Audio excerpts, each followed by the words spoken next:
दुखालय का मतलब जानते, दुखों का घर। वस्त्रालय मतलब वस्त्रों का घर। औषधालय मतलब औषधियों का घर। अब एक बात बताओ, कोई औषधालय में जाए और उससे कहे कि क्यों भैया हमें बड़ी जोर से भूख लगी है, 2 समोसे देना हरी चटनी के साथ। औषधालय वाला देगा क्या? भाई सिर दर्द हो रहा है तो टैबलेट ले लो हमसे। वस्त्रालय में जाकर के दर्द की दवा व्यर्थ है। इसी प्रकार इस संसार में नाम ही लगा रखा है भगवान ने, दुखालय मशाश्वत। ये दुखालय है महाराज, यहाँ तो हर प्रकार के दुख मिलते हैं।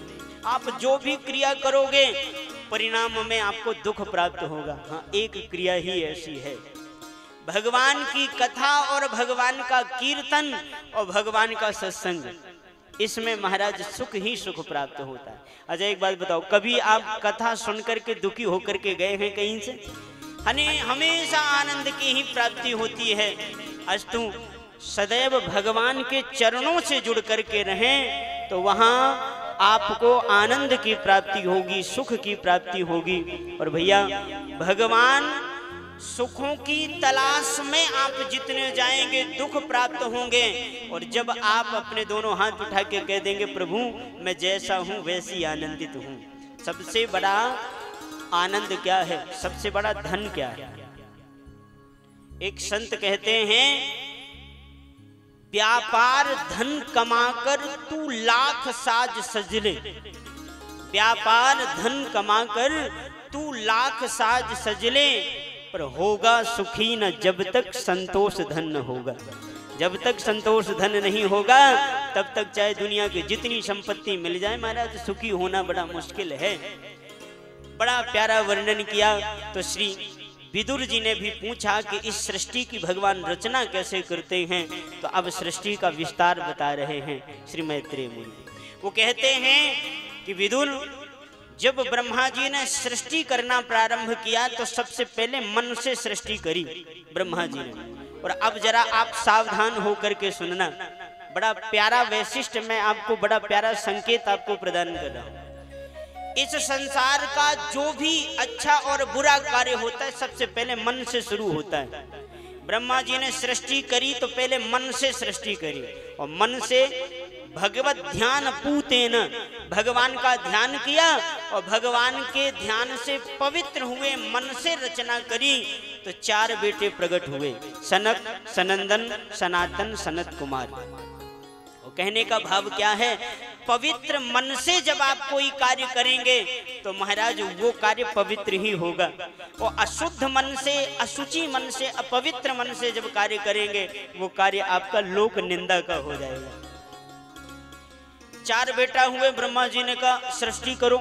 इन्होंने कहा नहीं पिताजी हम सृष्टि नहीं करेंगे, हम भजन करेंगे। ब्रह्मा जी को क्रोध आ गया, पिताजी की आज्ञा का पालन नहीं करते, जाओ श्राप देते हैं हमेशा 5 वर्ष के बालक ही बने रहो।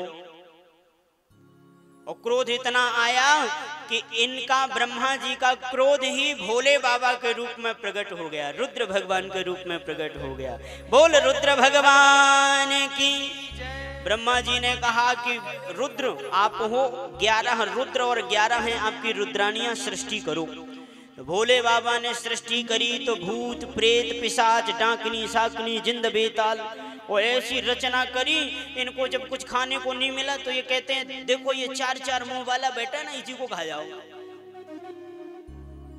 ब्रह्मा जी ने भोले बाबा से कहा बंद करो भैया, इतनी खतरनाक सृष्टि नहीं चाहिए हमको, क्या करें? बोले बैठ के भजन करो।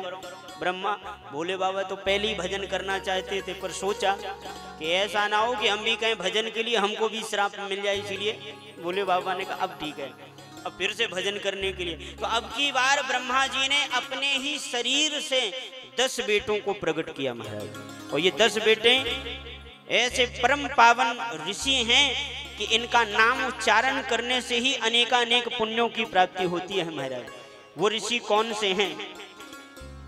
मारीची, अत्रि, अंगिरा, पुलस्त, पुलह, क्रतु, भृगु, वशिष्ठ और दक्ष श्री नारद जी महाराज। ये 10 बेटों को प्रकट किया और इनसे कहा सृष्टि करो। ये भी सृष्टि के विस्तार में लग गए।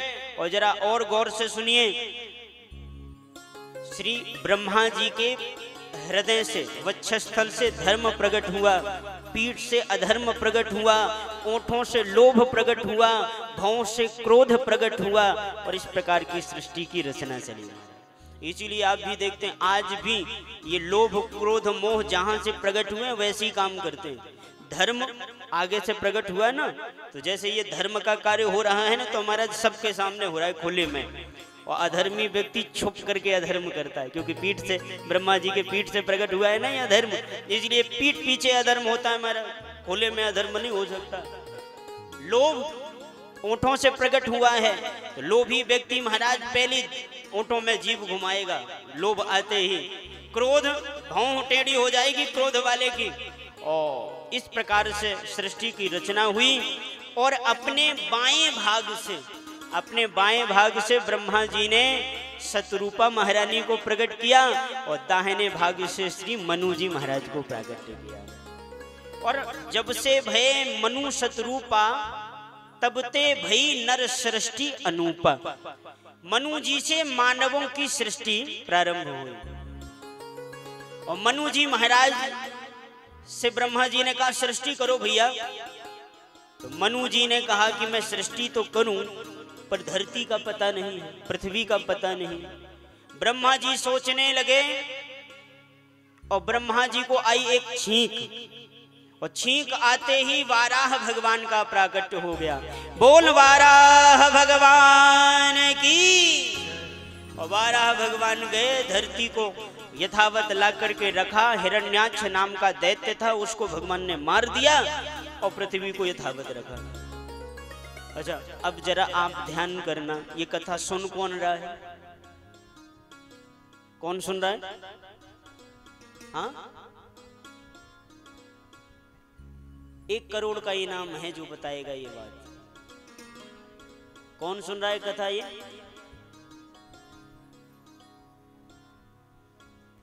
इसीलिए तो रोके बीच में चैन, हमने गाड़ी की खींची है।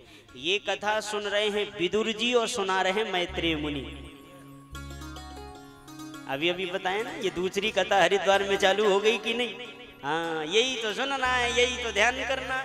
जब ये कड़ी आप पकड़ते रहेंगे तभी कथा समझ में आएगी। बोलो वृंदावन बिहारी लाल की। इनाम 1 करोड़ का था, बताया किसने? लाओ फिर जल्दी से, एक बार प्रेम से कह दीजिए राधे राधे। और महाराज 10 करोड़ दे दिए आपने। विदुर जी ने कहा महाराज ये हिरण्याक्ष नाम का दैत्य कहां से आ गया? ये कौन है जिसको भगवान ने मार दिया? इसके बारे में तो कुछ बताएं आप। तो ये कथा सुनो महाराज, बड़ी जरूरी कथा है ये, और आज के परिवेश में तो बहुत ज्यादा आवश्यक है। ये राक्षस कौन है?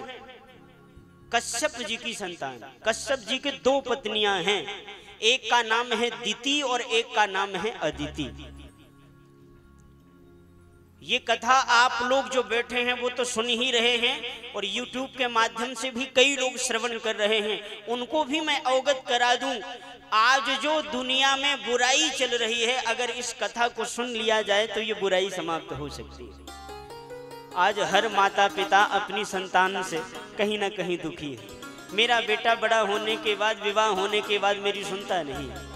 उसका कारण जानते हैं क्या है? उसका कारण है कि आपने अपने बेटे को जन्म तो दे दिया पर संस्कार नहीं दे पाए, और उसके जन्म का भी संस्कार कैसा था ये भी आपको मालूम नहीं। और ये कथाओं में ही आजकल बताना उत्तम है, क्योंकि पढ़ाई में ऐसा कोई सब्जेक्ट है नहीं। पहले गुरुकुलों में सारी क्रियाएं बताई जाती थी महाराज। आप इस कथा को श्रवण करें। कश्यप जी की 2 पत्नियां हैं, दिति और अदिति। एक का नाम है अदिति, एक का नाम है दिति। अदिति के हुए देवता और दिति के हुए दैत्य। और ये क्यों हुए? एक ही पत्नी के बेटा हैं, एक ही पिता के द्वारा। 2 पत्नियों के एक ही पिता के द्वारा संतान हैं, पर एक मां से देवता और एक मां से राक्षस। क्यों हुआ? क्योंकि महारानी अदिति बड़ी धर्म से चलती है महाराज, और धर्म पूर्वक ही संतान की प्राप्ति की कामना करती हैं। पर एक दिन अदिति ने संध्या के समय में कश्यप जी से पुत्र प्राप्ति की याचना करी, और महाराज संध्या के समय में गर्भाधान हुआ। श्राप दे दिया, जाओ तुमने जिद करके संध्या के समय में संस्कार किया है, इसलिए तुम्हारे बेटा महान दुष्ट होंगे। संध्या का समय आज यदि बच्चों से पूछा जाए तो उनको पता ही नहीं संध्या किसे कहते हैं। मुझे कहेंगे महाराज संध्या नाम की कोई लड़की होगी, वो आती जाती होगी। महाराज हम नहीं जानते ऐसे किसी लड़की को। संध्या कैसे कहते हैं महाराज? प्रातः काल में जब सूर्य उदय नहीं होते और तारे अस्त हो जाते हैं, ये 20-25 मिनट का टाइम होता है, इसे कहते हैं संध्या। और सायं के समय में सूर्य अस्त हो जाएं और तारे उदय ना हो, इसे कहते संध्या। दोनों काल की संध्या। और इन दोनों काल की संध्या में 4 कार्य बिल्कुल भी नहीं करना चाहिए। 4 काम नोट कर लेना। 4 काम कौन से? ना भोजन करना चाहिए, ना सोना चाहिए, और ना विद्यार्थियों को पढ़ाई करना चाहिए, और ना पुत्र की इच्छा से गर्भाधान करना चाहिए। ये चारों कार्य करने से बड़े विपरीत परिणाम होते हैं। आहारो जायते व्याधि। यदि आपने भोजन किया तो उस समय में भोजन करने से रोग हो जाएंगे महाराज। दुष्ट गर्भस्य मैथुने, यदि गर्भाधान हुआ उस समय में तो महाराज दुष्ट गर्भ होगा और दुष्ट बालक निकलेगा।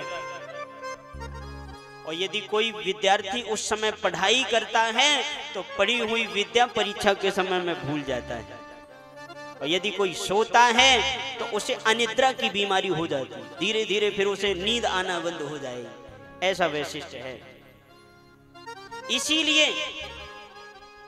ये 4 कार्य नहीं करना चाहिए संध्या के काल में। गर्भाधान हमारे यहाँ का प्रथम संस्कार है भैया, प्रथम संस्कार। और सुनिए, अपने द्वारा पुत्र को प्रकट करना ये विषय वासना का तथ्य नहीं, ये धर्म का कार्य। पहले बेटे को धर्मज नाम से कहा गया। क्या? धर्मज। हम अपने द्वारा किए हुए धर्म को आगे बढ़ाने के लिए हम ये संतान चाहते हैं, और इस संतान को आगे बढ़ाना चाहते हैं। पर जन्म के समय में, उसके संस्कार के समय में जो बात होगी, जो भाव होगा, वही उस संतान में जाएगा। अरे महाराज, आज गर्भवती मैया होती हैं और वो सावधानी नहीं रखती। गर्भ के समय में माता के उदर में जब शिशु होता है तो उसका पूरा जीवन चरित्र बनता है उस समय में। आज होता क्या है, गर्भ के समय में मैया टीवी में अनेक प्रकार के चैनलों में अनेक फिल्म, अनेक नाटक और अनेक प्रकार के सीरियल देख रही है। हाँ, और वही सब संस्कार उस बालक में जा रहे हैं। वो कहां से सुधरेगा महाराज? गर्भ के समय में आपने सुना ना, अभिमन्यु ने गर्भ के समय में युद्ध की बात सुनी थी तो युद्ध का कौशल दिखाया उन्होंने। और जब आप गर्भ में उसे अश्लील गाने सुनाएंगे, अश्लील दृश्य दिखाएंगे तो उस बालक में संस्कार क्या आएगा? इसीलिए गर्भवती माता को रहने का जो नियम बताया गया है शास्त्रों में, वो एक तपस्वी संत कैसा नियम बताया गया है।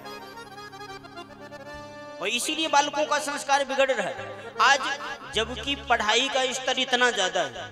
सच बताओ, आपकी 7 पीढ़ियां जितने पैसे में पढ़ गई होंगी उतने पैसे में KG1 पढ़ता है लड़का। इतना बड़ा खर्चा है शिक्षा का, पर परिणाम क्या है?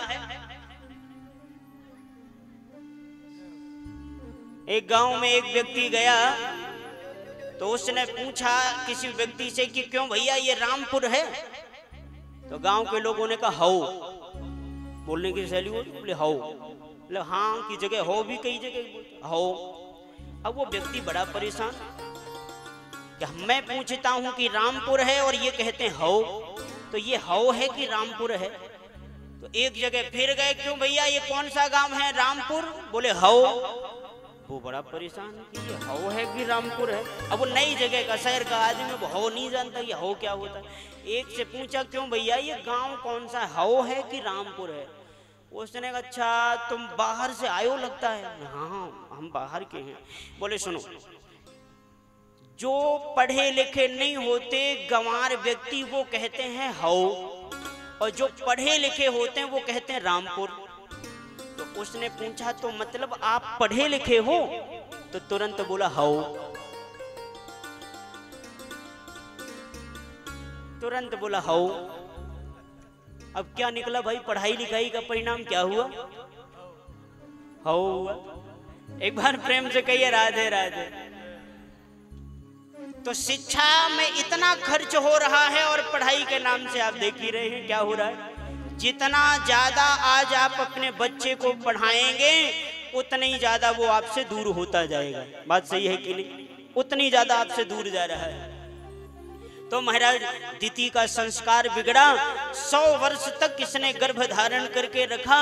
100 वर्ष के बाद 2 बेटों को प्रकट किया और ये जन्म लेते ही महाराज इनका सिर आकाश में। ऐसे बड़े पहलवान ये हुए कि महाराज जैसी एक ने तो एक हुंकार भरी, स्वर्ग से देवता स्वर्ग खाली करके चले गए। कहाँ जाएं, किससे लड़े? नारद बाबा मिल गए। नारद जी का वीणा पकड़ करके बोले, ए बाबा नारायण नारायण करना जानते हो कि कुछ और